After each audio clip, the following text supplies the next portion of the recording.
The anniversary of President John F. Kennedy's death looms large for anyone who was around for it.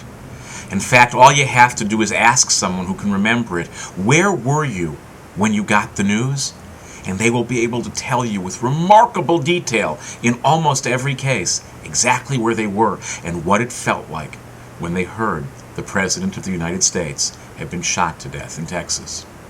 But even for those of us who can't do that because we weren't around then, it's an important moment in American history, but also in contemporary American culture. John F. Kennedy is probably the last president who was truly heroic in the American mind.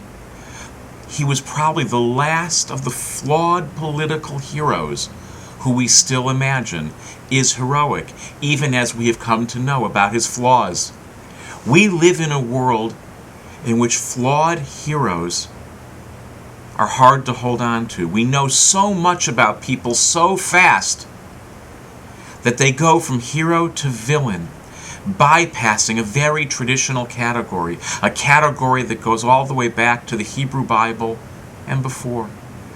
The category of the flawed hero, of the human hero, of the hero who is actually very much like you and me.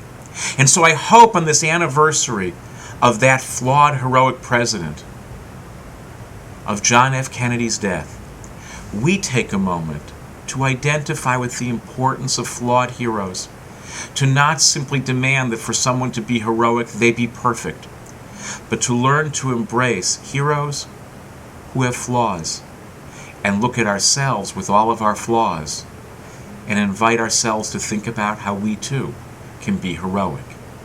Whether we can remember where we were when John F. Kennedy was assassinated or not, we can do that. We can return to that heroic president and his invitation to us to, with our flaws and our faults, rise to greatness from wherever we are in whatever ways we possibly can do so.